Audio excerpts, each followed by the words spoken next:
Muy bien, vamos a la Biblia, epístola a los Romanos, por favor, capítulo 7, versículo 7. Romanos, capítulo 7, versículo 7. Hemos titulado el estudio bíblico de esta tarde, La lucha interna del creyente.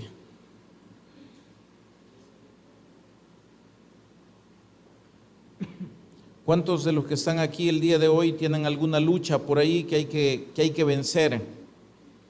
¿Nadie? ¿No hay luchas? Qué bueno, dije yo, nadie tiene lucha, solo yo.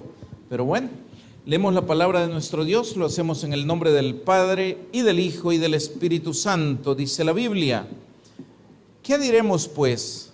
¿La ley es pecado? En ninguna manera. Pero yo no conocía el pecado sino por la ley, porque tampoco conociera la codicia si la ley no dijera, no codiciarás. Mas el pecado, tomando ocasión por el mandamiento, produjo en mí toda codicia, porque sin la ley el pecado está muerto.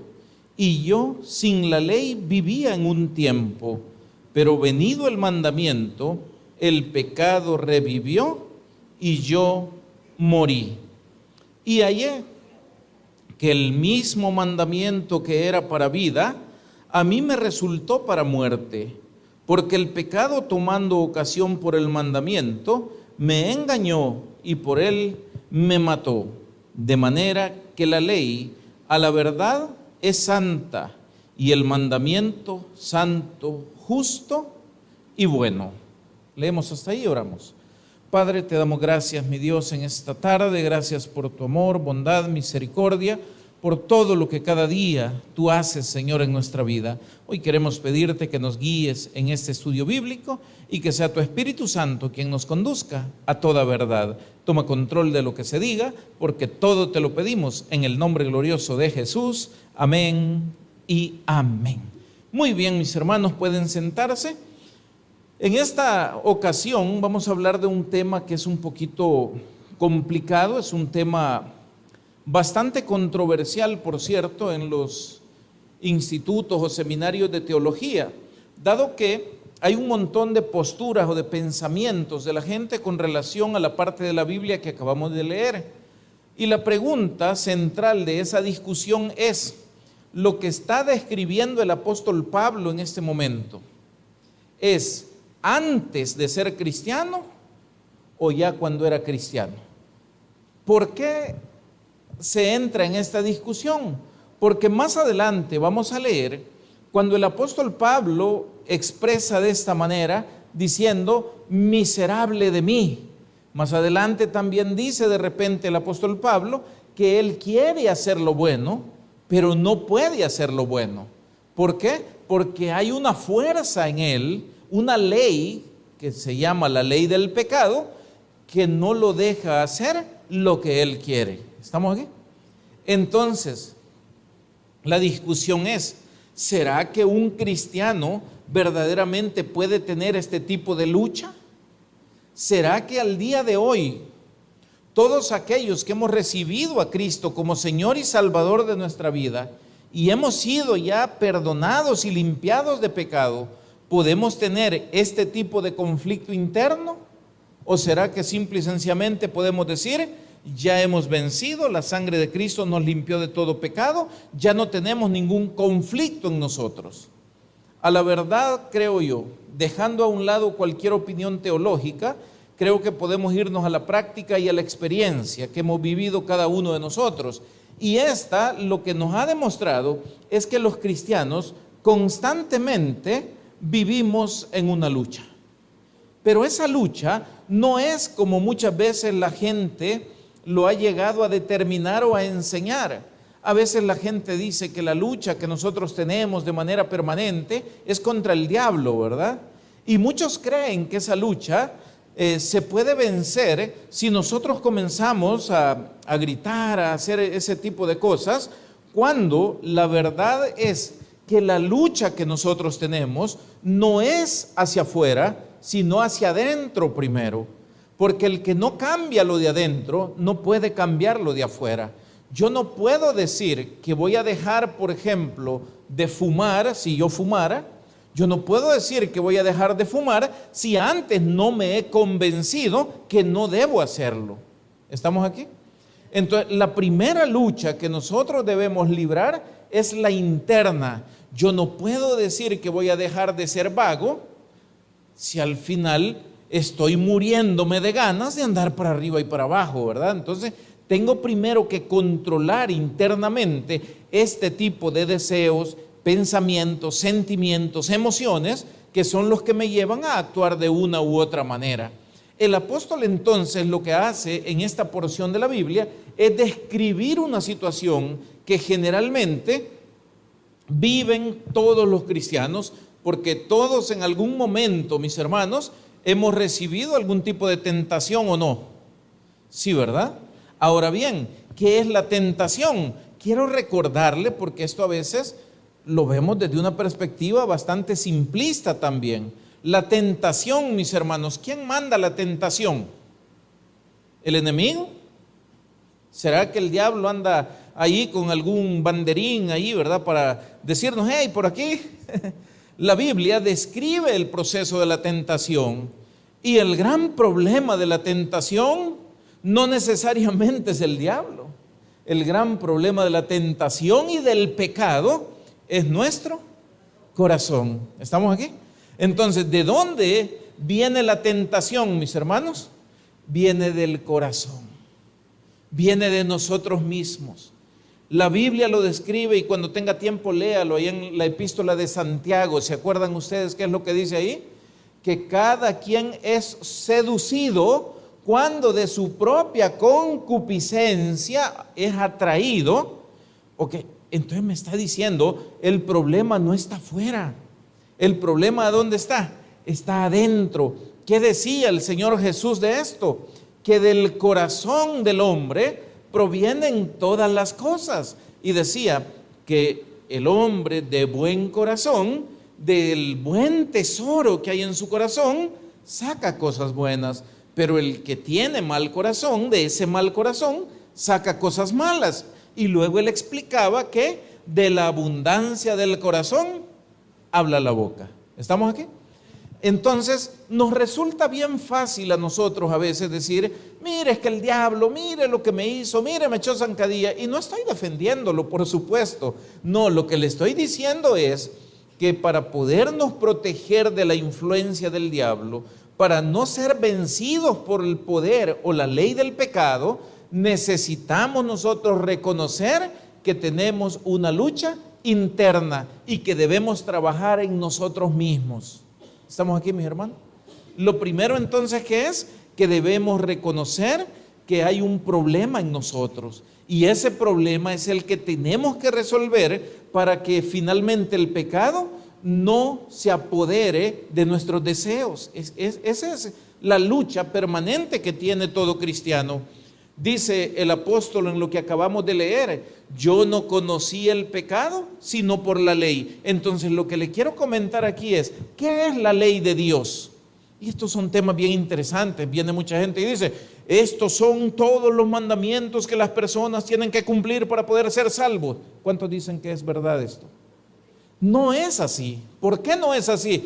Porque el mismo apóstol, usted se acuerda en el libro de los Hechos, en el capítulo 11, el que tenga dudas lo va a leer, ¿verdad? Dice que no se puede poner sobre la cerviz, es decir, sobre la nuca, a la gente un yugo, refiriéndose a la ley, que ni sus padres ni ellos habían podido llevar. Pero entonces dirá usted, si la ley no es para eso, entonces ¿para qué es la ley? Entonces ¿para qué son los mandamientos? Y la ley y los mandamientos tienen un objetivo muy interesante. ¿Cuántos de ustedes se han visto alguna vez en un espejo? Todos los que estamos aquí, ¿sí o no? Y cuando usted se ha puesto de frente al espejo, ¿qué ha visto? ¿Algo bonito o algo feo?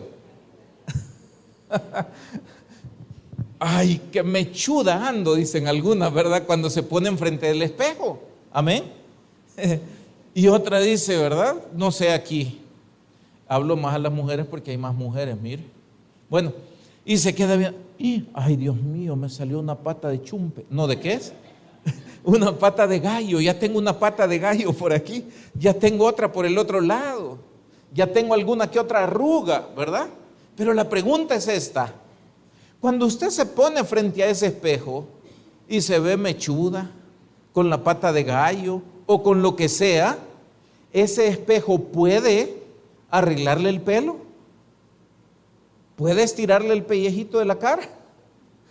¿Puede hacer algo el espejo? No, porque la ley no tiene el poder de transformar al ser humano. ¿Estamos aquí? Pero sí tiene el poder de mostrarnos cuál es nuestra verdadera condición con relación a Dios. Y es a través de la ley que nosotros nos hemos dado cuenta que somos pecadores. Y es a través de la ley que nosotros nos hemos dado cuenta que esta lucha interna de la que estamos hablando existe, y no solo existe, sino que no la podemos vencer sin la ayuda de un Salvador. ¿Estamos aquí? Entonces Jesús decía, miren, pónganle coco a la ley. Él decía a Moisés y los profetas. ¿Por qué? Porque de mí dan testimonio ellos, de tal manera que el propósito de la ley es mostrar nuestra verdadera condición. Pero luego empujarnos y llevarnos a Jesucristo. La Biblia dice en la epístola de los Gálatas que la ley ha sido nuestro ayo. ¿Sabe qué es un ayo? ¿Es un tutor? ¿O es como dicen, una nana? O sea, aquella que cuida al niño cuando es pequeño para que no se vaya a golpear. Pero el propósito de la nana no es quedarse con el niño, sino cuidarlo para la mamá. Y en este caso, la ley es nuestro tutor para llevarnos al conocimiento de Cristo, dándonos cuenta que nosotros, por nuestra propia condición humana, no podemos vencer en esta batalla. ¿Cuántos dicen amén? No podemos vencer en esta batalla. ¿Cómo es que hemos vencido entonces? Lo hemos hecho por la sangre de Jesucristo derramada en la cruz del Calvario. Y esto es lo que se llama la gracia redentora de nuestro Señor Jesucristo en favor de cada uno de nosotros. Amén. Entonces, pregunta importante. Piensa en el pan. Pregunta importante. ¿Para qué sirve la ley? ¿Para qué sirve la ley? Para revelar el pecado, para revelar nuestra verdadera condición delante de Dios. Pregunta importante también, ¿puede la ley cambiar al hombre? No puede la ley cambiar al hombre. Entonces, ¿qué hace la ley? Empuja al ser humano a buscar un Salvador. ¿Estamos aquí? Entonces, una vez dicho esto, entendemos ahora por qué el apóstol dice, pero yo no conocí el pecado sino por la ley. O sea, lo que está diciendo es, yo no hubiera sabido que el pecado existía si no hubiera habido una ley que me dijera, no codiciarás, no matarás, no te harás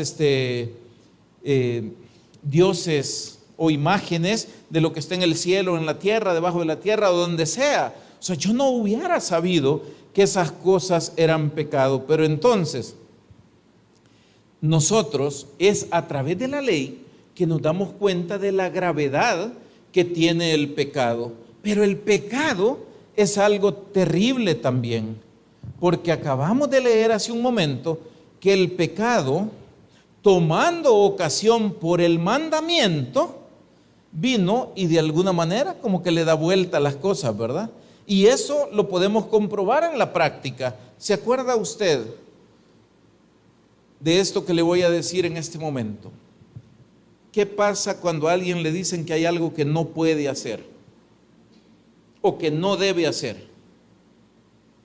Simplemente lo acepta y dice, vaya, pues mi modo. O sea, dicen que no, porque es malo, ¿verdad? No, no actuamos de esa manera. Si a usted le dicen, mire, no vaya a venir a tocar aquí porque está caliente, ¿queremos venir a comprobar o no es cierto? Por lo general, aquello que nos prohíben se vuelve algo codiciable para nosotros. El Señor en el libro de Proverbios también escribe que el pan prohibido comido en secreto, ¿cómo es? es dulce, pero su final es amargo. ¿Como quién? Como el ajenjo. Amén. Entonces, cuando la ley viene y dice no a algo, por lo general se despierta en nosotros por el mismo pecado aquel deseo de poder romper la regla y de poder tener, experimentar, probar o hacer aquello que nos acaban de decir que no deberíamos. ¿Estamos aquí? Entonces, ¿qué es esto? Esto es lo que el pecado por lo general aprovecha de nosotros, de nuestra debilidad humana, de nuestra naturaleza caída, que por lo general es contradictoria en ese sentido. Les voy a poner otro ejemplo sencillo. ¿Cuánta gente sabe que comer mucho dulce es malo? Pero mientras más se lo repiten, más ganas de comer cosas dulces le dan. Amén. Mire, ya no tome Coca-Cola, le va a hacer daño. Ay, es que yo sin mi coquita no vivo. O sea, así dicen algunos. O sea, yo no. ¿Ok? ¿A cuántos de nosotros nos han dicho, mire, tome café, pero con moderación? Y nos atravesamos 5 o 6 tazas diarias. Y no tazas de las chiquitas. De 8 a 12 onzas, ¿verdad? Cada taza. O sea que al final del día ha tomado más café que agua. Pero piensen esto y pruébelo. Pruébelo con algo tranquilo, ¿verdad? No estoy hablando del pecado ahorita. Pruébelo. ¿A cuántos les gusta de verdad tomar café aquí? Todos los días toman. ¿Todos los días toman café? ¿Sí? Vaya, propónganse pasar 3 días sin tomar café. ¿Saben qué les va a pasar? Sí, vaya, chévere, 3 días no es nada, ¿verdad? Ahí al rato, ay, me duele algo la cabeza. Ay, quizás un cafecito, ¿verdad? Es que ya es la hora, cabal. ¿A qué hora? 2 de la tarde, 2:30, ¿a qué horas? Por ahí, ¿verdad? 3 de la tarde. Tenga cuidado, mire, la vez pasada me tomé un café. A mí, yo siempre había dicho, yo puedo tomar café y no me quite el sueño. Fui un día y compré un café allá en San Salvador como a las 8:30 de la noche más o menos. Caro, eso sí. Y me lo tomé y era la 1:30 de la mañana y yo viendo así para el techo que no tenía sueño. Así es que tenga cuidado. Pero ¿cuántas veces nos han dicho no tomes café ya cuando es noche? Ay, pero ahí está el café. ¿Cómo huele? ¿Ah? Es malo. Ay, pero un poquito no. ¿Verdad que así somos? Pero es que un poquito no, si solo una, así, solo para quitarme el vicio, dicen algunos. Amén. Entonces, al final, el propósito de la ley es bueno. Es mostrarnos las áreas débiles y mostrar de dónde nosotros tenemos que trabajar para fortalecer nuestra vida espiritual y nuestra relación con Dios. La ley no es para salvar a la gente, porque nadie puede cumplir toda la ley. Para eso Cristo murió en la cruz. Para eso Jesús pagó el precio de nuestros pecados. Pero la ley es santa, justa y buena, dice la Biblia. Pero no puede transformar el corazón del ser humano. Eso es lo que la ley no puede hacer. Entonces, ¿cuál es la función de la ley? Una vez más, es revelar la profundidad del pecado en nuestro ser interior. ¿Para qué? Para buscar de alguna manera salir de ahí con la ayuda de nuestro Señor Jesucristo. Seguimos leyendo, vaya siempre ahí en Romanos capítulo 7, versículo 13, por favor. Y vamos a ver acá ese conflicto que hay en cada creyente. Y quiero comenzar aclarando algo. Óigame, ese conflicto interno en cada uno de nosotros no es por ignorancia. ¿Sabe por qué es? Es por incapacidad. ¿Ok? ¿A qué me refiero con esto? No es lo mismo saber algo que poder hacer algo. ¿Está conmigo, hermano? No es lo mismo saber que poder hacer. Amén. Entonces, esa es la gran diferencia, porque Pablo en lo que escribe no está diciendo, yo no sabía. No, él dice que sabe. Él dice que quiere hacer cosas buenas, pero también dice, lo que me sucede es que no puedo. Amén. Y no se preocupe, después vamos a ver que sí hay una solución. Versículo 13 dice, luego, lo que es bueno vino a ser muerte para mí, en ninguna manera, sino que el pecado, para mostrarse pecado, produjo en mí la muerte por medio de lo que es bueno, a fin de que por el mandamiento el pecado llegase a ser sobremanera pecaminoso. Y luego dice, vamos a leer hasta el 17, porque sabemos que la ley es espiritual, mas yo soy carnal, vendido al pecado. Oiga el versículo 15, póngale coco. Porque lo que hago, ¿cómo dice? No lo entiendo, pues no hago lo que quiero, sino lo que aborrezco, eso hago. Y si lo que no quiero, esto hago, apruebo que la ley es buena, de manera que ya no soy yo quien hace aquello, sino el pecado que mora en mí. Entonces, ¿qué le decía hace un momento? Pablo no está diciendo desconozco. Pablo no está diciendo nadie me dijo, nadie me enseñó. ¿Qué es lo que está diciendo? Lo que está diciendo es, yo sé lo que debo hacer, pero mi problema es, no lo puedo hacer. Amén. Entonces, esto nos lleva a esa conclusión que le decía hace un momento. No es ignorancia de nosotros. ¿Qué es? Es incapacidad. Lo que hago, decía Pablo, no lo entiendo. No sé si alguna vez usted se ha puesto enojado con usted mismo porque de repente dice, yo no sé por qué siempre vuelvo a hacer las mismas cosas. Yo ya había dicho que esto ya no va más y de repente usted se descubre haciendo aquello que dijo que iba a dejar de hacer. ¿Estamos aquí? ¿Le ha pasado a alguien? Quiere decir que hay una ley, hay un poder ahí que está operando todavía, y esa es la ley o el poder del pecado que está operando y que de repente nosotros actuamos hasta de manera automática, empujados por ese mismo poder del pecado. Amén. Entonces, mire, ¿y cómo hago? Yo le pudiera decir, mi hermano, póngase a leer la Biblia. Yo le pudiera decir, hermano, póngase a orar. Y se debe, claro que se debe hacer, pero la solución la vamos a ver más adelante y se va a dar cuenta usted que no es tan simple como a veces parece. Tenemos que aprender a vivir en el Espíritu, se lo adelanto desde ya. ¿Qué tenemos que hacer para que este poder del pecado no nos domine y no nos lleve a hacer aquellas cosas que no queremos? Tenemos que aprender a vivir en el Espíritu. Tenemos que aprender a vivir dependiendo no de nuestro poder, no de nuestra fuerza y no de nuestro conocimiento, sino de la guía y del poder del Espíritu Santo que también habita en nosotros. Dice la Biblia en lo que acabamos de leer, mis hermanos, y esto es un poco complicado, creo yo, ¿verdad? Porque sabemos que la ley es espiritual, mas yo soy carnal, vendido al pecado.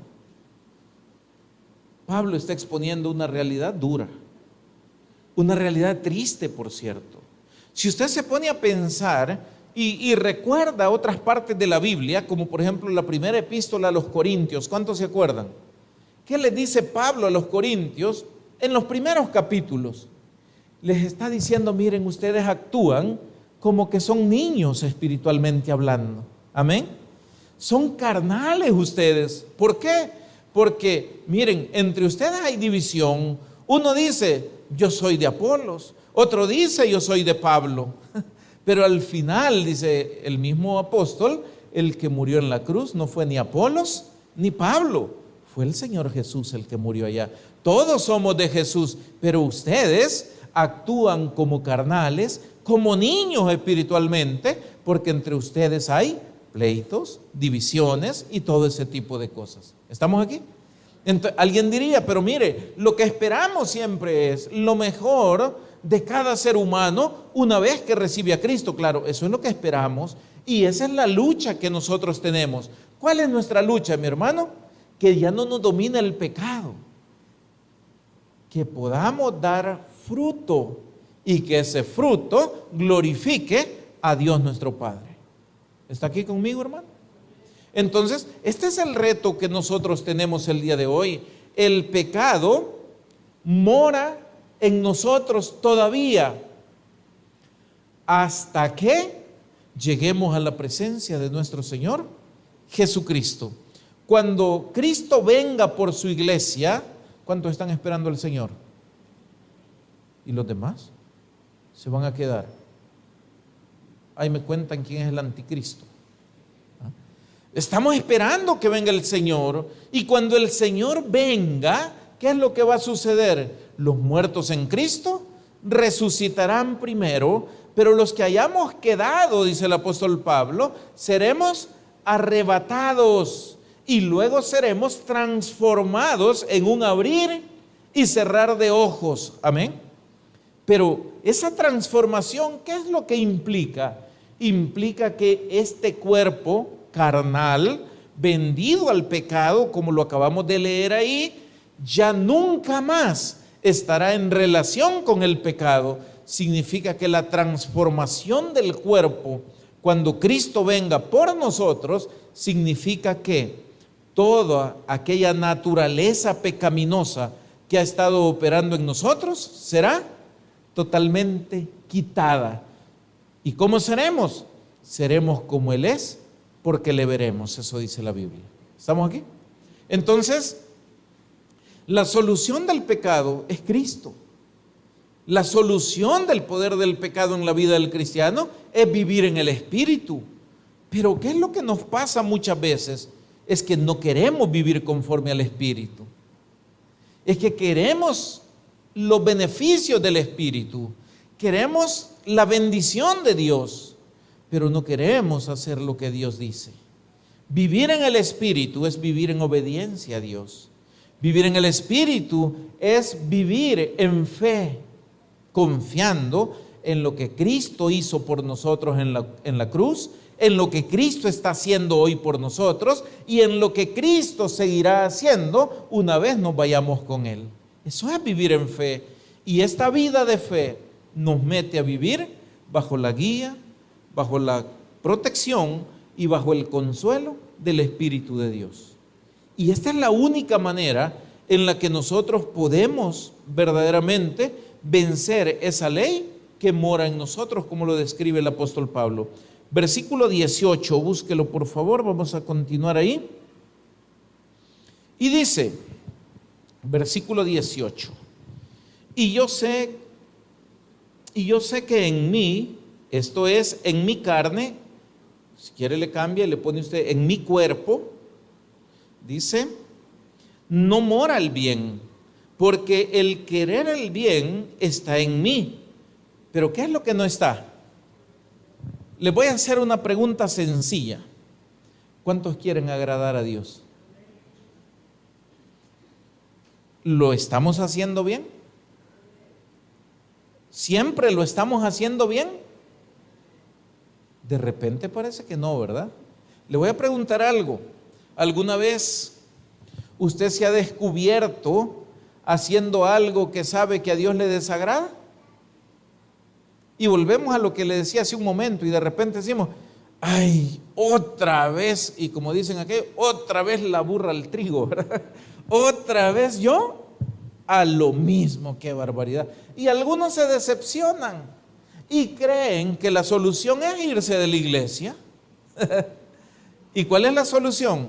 Vivir en el Espíritu, es decir, buscar más a Dios, porque el poder del pecado solo se rompe a través de Dios. No hay otra manera de romperlo. El ser humano no puede romper ni puede vencer al pecado si no es con la ayuda de Dios. Entonces, no vaya a pensar usted, ay, mire, pero es que a mí me está costando demasiado y por eso es que la gente dice que duro es el evangelio. Sí, porque no has entendido que el Evangelio representa la salvación de Cristo, no solo de nuestras almas, sino del poder del pecado que hoy muchas veces domina en nuestros miembros. O sea, la salvación, y quiero quizás ampliar ese punto, la salvación no solo es que una persona va a ir al cielo, como muchas veces se dice. La salvación es que Dios nos ha libertado del poder del pecado y de la muerte. Nos ha dado libertad de la influencia de Satanás. Es decir, Satanás no tiene autoridad sobre ninguna persona que ha recibido de verdad a Jesús como Señor y Salvador de su vida. ¿Está aquí, mi hermano? ¿Qué quiere decir esto? Que usted no tiene excusas para andar ahí diciendo, ay, mire el diablo cómo me tiene. No, si usted está como está, no es por el diablo, es por usted. ¿Sabe por qué? Porque usted no se ha dado cuenta que el poder que Dios le ha dado a usted es para cambiar su vida. Usted era algo antes, pero ahora en Cristo, dice la Biblia, somos más que vencedores. ¿Qué otra cosa dice la Biblia si lo queremos referir más directamente al actuar del enemigo? Dice la Biblia, resistid al diablo. ¿Y qué hará el diablo? Huirá de vosotros. Pero aquí está el punto. ¿Cómo es que el diablo gana ventaja sobre los cristianos, sobre los que él no tiene poder? Porque no tiene poder. Pero ¿cómo gana ventaja? Nos engaña. Amén. Nos hace sentir lo más débil, lo más arruinado. Y el Señor viene y dice, porque no nos ha dado Dios espíritu de cobardía, sino de poder, amor y dominio propio. Allí en el dominio propio está el poder resistir al diablo. ¿Por qué? Porque ahí es donde se resiste la tentación. ¿Cuál es una de las palabras más poderosas en el dominio propio? La palabra no. ¿Estamos aquí? Mira, vos vamos para tal parte, fíjate que no. Mira, queremos que participes en tal cosa. No. Amén. Pero muchas veces el mismo pecado nos engaña y nos dice, sí, hombre, sí, solo una vez. Son tus amigos, ¿cómo los vas a defraudar de esa manera? Si son tus familiares que han venido a visitarte, ve, date gusto. Después vuelves tranquilo a las cosas de Dios, pero lo que no te dicen es que en la medida que te alejas de Dios, no quieres volver a Dios. Amén. ¿Cuántos han oído hablar de algo que se llama enfriamiento espiritual? Bueno, así le llaman, yo no sé qué es realmente, pero así le llaman, enfriamiento espiritual. Y le llaman así a la actitud de apatía, es decir, de rechazo hasta cierto punto de las personas a la obra de Dios. Ay, ya no quiero ir a la iglesia, orar, ¿para qué voy a orar? Ay, cantar, aburrido estoy de eso, ok. ¿Qué es lo que está sucediendo? Entonces la gente dice, te estás enfriando espiritualmente. Te voy a decir una cosa, lo que está sucediendo es que te están engañando y no te has dado cuenta. Amén. Le están diciendo que afuera hay cosas más bonitas y más agradables que dentro de la cobertura de Dios. Y usted lo está creyendo. Amén. Y entonces usted comienza a ir, ay, es que esto es bien agradable, vamos para allá. Pero no te has dado cuenta que te están llevando, como dice Proverbios, como buey ¿a dónde? Al matadero, le voy a decir yo, como buey al degolladero. Amén. ¿Qué es lo que sucede? Simplemente usted tiene que entender que la lucha que nosotros vivimos constantemente no es de fuerza. ¿De qué es? Es de inteligencia. Si usted no se pone las pilas, de repente se lo van a engañar. Amén. Ay, así te vas a quedar con lo que te hizo fulano. No, yo que vos me vengaba. Amén. Y viene usted entonces y dice, no, es que conmigo a mí me respeta, ¿verdad? Porque yo por las buenas, pero por las malas, que me aguante a saber quién, ¿verdad? Ya estás en Satanás, ya te dieron carreta y te van a llevar a pelear, ¿por qué? Por nada. Amén. Hay otros que tienen un síndrome de persecución y creen que todo lo que se dice en una predicación es para ellos. Ojalá y fuera para bueno, ¿verdad? Pero algunos dicen, mire, si regañaron algo en la predicación, no sé, eso era para mí. Pero dijeron que iban a bendecir a alguien, no, eso era para otro. Amén. Mire, vio que pasó tal cosa, pasó una nube, yo creo que algo me va a pasar a mí. Hay gente que así es, aunque usted no lo crea. Hermano, no se deje llenar su corazón de dudas, de temor o de incredulidad, porque entonces pronto lo van a vencer. Amén. ¿Quién actúa correctamente cuando está lleno de temor? Por miedo, mucha gente ha hecho cosas terribles. Por incredulidad, algunos dejaron de confiar en la promesa de Dios cuando estaban a punto de recibir un milagro. Por las dudas, muchos se quedaron entre que son y no son. Y al final terminaron que no eran. Amén. Entonces hay que tener mucho cuidado en esto. Yo sé que todos nosotros queremos hacer la voluntad de Dios, ¿verdad, hermanos? Ahora lo que falta es esforcémonos para no solo querer, sino para llegar al punto de poderlo hacer. Insisto, no es con su esfuerzo, es con el poder del Espíritu Santo que usted debe dejar que opere en su corazón. Pero nos cuesta mucho dejar que el Espíritu opere en nosotros. ¿Cuántos dicen amén? ¿Cómo se lo compruebo? Fácil. Con las cosas que le acabo de decir hace un momento. Si alguien le ofende a usted, ¿cómo reacciona? ¿Bien o mal? Si alguien le hace algo a usted, o peor aún, a su hijo o a su hija, ¿qué hace usted? ¿Verdad que aquí estoy seguro, como se han quedado callados, voy a asumir que todos dijeran, no hay problema, Dios se encargará porque Él lucha por mí? ¿Verdad que sí?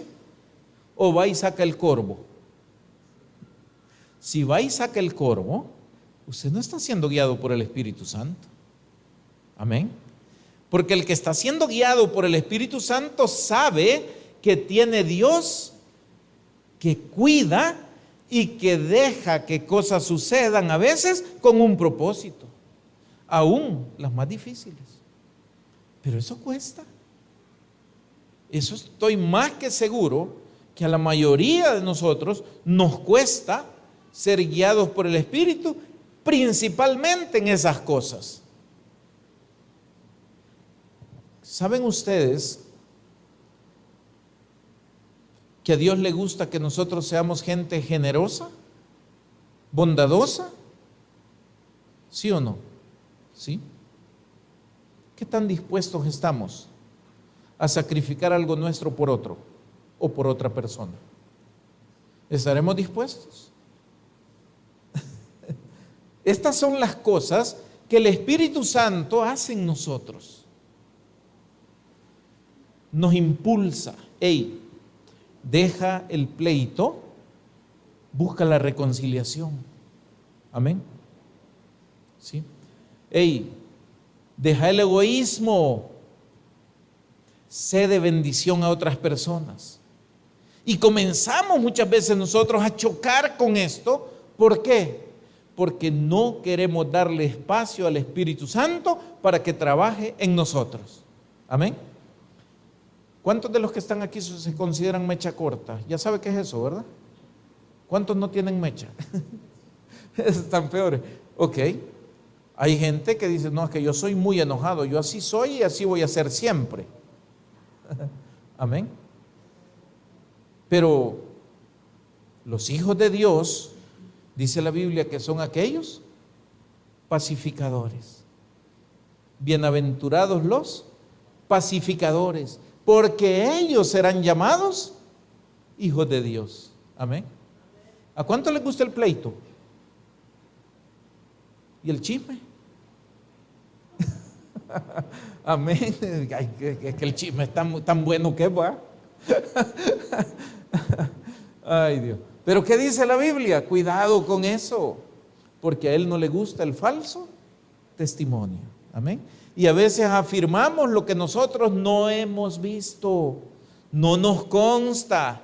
¿Te diste cuenta que fulano? Y vos lo viste. No, a mí me contó fulano.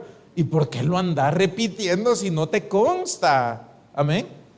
Y a veces dañamos personas porque no logramos controlar la lengua. ¿Sabe qué dice la Biblia acerca de la lengua? Que incendia la rueda del mundo. O sea, le está diciendo, mire, si hay una persona que de verdad tiene dominio propio, lo tiene que demostrar controlando la lengua.